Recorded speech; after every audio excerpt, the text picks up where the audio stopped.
Hello dear students, मी प्राध्यापक समता आपल्या सर्वांचे माझ्या यूट्यूब चॅनलवर स्वागत आहे. जर आपल्याला हा व्हिडिओ पुढे आवडेल तर लाईक, शेअर अँड सबस्क्राईब करा व असेच ग्रामरचे विविध व्हिडिओ मिळण्यासाठी बेल आयकॉनला प्रेस करा. Hello dear students, in this video we are going to learn about figures of speech, भाषिक अलंकार. ह्या व्हिडिओमध्ये आपण बघणार आहोत. So let's start. Now see figures of speech. आपण समजून घेऊया फिगर्स ऑफ स्पीच म्हणजे नक्की काय. A figure of speech is a rhetorical device that achieves a special effect by using words in a distinctive way. म्हणजे मराठीमध्ये बघा, कवितेतील भाषेचे सौंदर्य वाढवण्याकरता, भाषा प्रभावी व कल्पनारम्य करण्याकरिता भाषिक अलंकार म्हणजेच फिगर्स ऑफ स्पीच. तर प्रथम फिगर्स ऑफ स्पीच या ठिकाणी बघूया आपण सिमिली. आता सिमिली म्हणजे नक्की काय किंवा कसं ओळखायचं. दोन भिन्न गोष्टींमधील साम्य किंवा समान गुणधर्माबद्दल तुलना केली जाते. या अलंकारामध्ये बहुधा लाईक किंवा ॲज इत्यादी या शब्दांचा उपयोग केला जातो. एक्झाम्पल्स बघा सिमिलीचे. He is as strong as steel. कसं ओळखायचं. ॲज त्या ठिकाणी दिलेलं आहे आणि दोन भिन्न गोष्टींमधील साम्य किंवा समान गुणधर्माबद्दल तुलना केलेली आहे. Second example. He is brave like a lion. He is त्याच्या ब्रेव्हरीची तुलना कशाशी केलेली आहे. Like a lion. सेकंड आहे alliteration. When sounds are repeated in a sentence for pleasing or musical effect the figure of speech is called as alliteration. Example बघायचं. याच्यामध्ये पण काय आहे की साऊंड्स जे आहेत हे रिपीट केले जातात वाक्यामध्ये त्या ठिकाणी एक म्युझिकल इफेक्ट येण्यासाठी. See the example. See the circle of waves in the sea. या ठिकाणी काय रिपिटेशन झाले. The sound of S. या बघा या ठिकाणी अंडरलाईन केलेली आहे. ज्यावेळेस प्रत्येक साऊंडचं रिपिटेशन केलं जाईल वाक्यामध्ये त्यावेळेस अलिटरेशन हा अलंकार वापरला जातो. Next figure of speech, personification. A figure of speech in which an inanimate object or abstraction is endowed with human qualities or abilities. हा जो अलंकार आहे याच्यामध्ये निर्जीव किंवा अचेतन वस्तू सजीव आहेत असे किंवा प्राणी, पक्षी, वनस्पती इत्यादींना मानवी गुणधर्म, भावना, चेतना आहेत असे दर्शवलेले असते. एक्झाम्पल बघा. Stars danced in the sky. Stars काय केलेले आहेत. डान्स्ड. म्हणजे डान्स हा गुणधर्म कुणाचा आहे. मानवी आहे. तर तो त्या ठिकाणी दर्शवलेला आहे. Next. His mind cried and cried.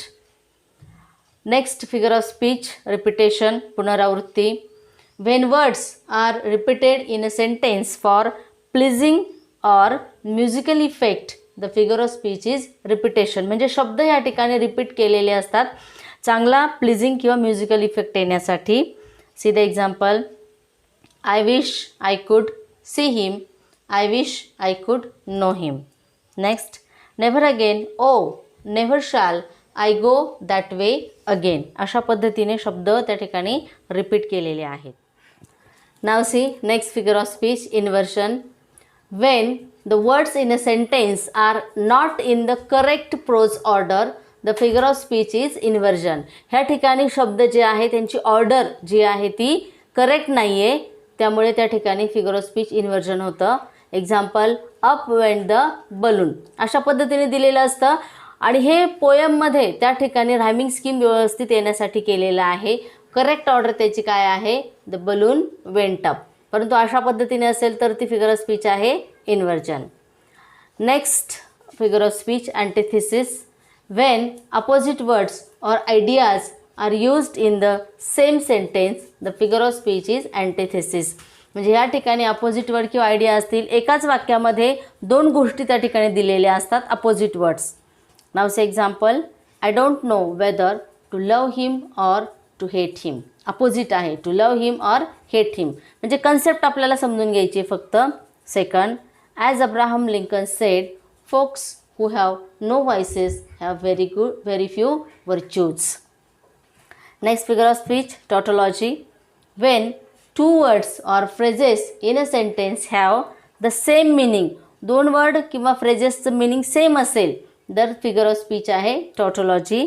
Example, it was a continuous unending song. Continuous and unending. Next, the Taj was grand, it was wonderful. म्हणजे हे टॉटोलॉजी समजून घ्यायचं आपल्याला. दोन शब्द किंवा फ्रेजेसचं मीनिंग सेम आहे. Now see next figure of speech, metaphor. An implied comparison between two dissimilar things have something in common. दोन डिसिमिलर वेगवेगळ्या गोष्टी आहेत पण एक गोष्ट त्यांच्यामध्ये कॉमन आहे. अशा पद्धतीने वर्णन असेल, नरेशन असेल पोएममध्ये तर मेटाफर फिगर ऑफ स्पीच आपण या ठिकाणी यूज करतो. Example, all the world's a stage. Next, paradox. A statement that appears to contradict itself. Contradict आहे स्टेटमेंट. दोन गोष्टी एकत्र आहेत पण त्या एकमेकांशी कॉन्ट्रॅडिक्शन त्या ठिकाणी आहे. Now see the example, this is the beginning of the end. Beginning and end said Eric, always the pessimist. अशा पद्धतीने पॅराडॉक्सचं स्टेटमेंट यूज केलं जातं. नेक्स्ट आहे oxymoron. A figure of speech in which contradictory terms appear side by side. Contradictory terms आहेत पण side by side त्या ठिकाणी त्या ॲपियर होतात. Example, he popped the jumbo shrimp in his mouth. And the next one, hyperbole.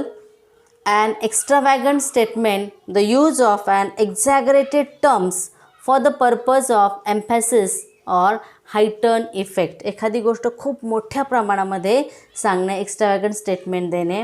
See the example, I have a ton of things to do when I get home. Ton of things म्हणजे हे extravagant केलेलं आहे for the purpose of emphasis किंवा एक heighten effect त्या ठिकाणी द्यायचा आहे. So all these are the figures of speech that is prominently used in the poems.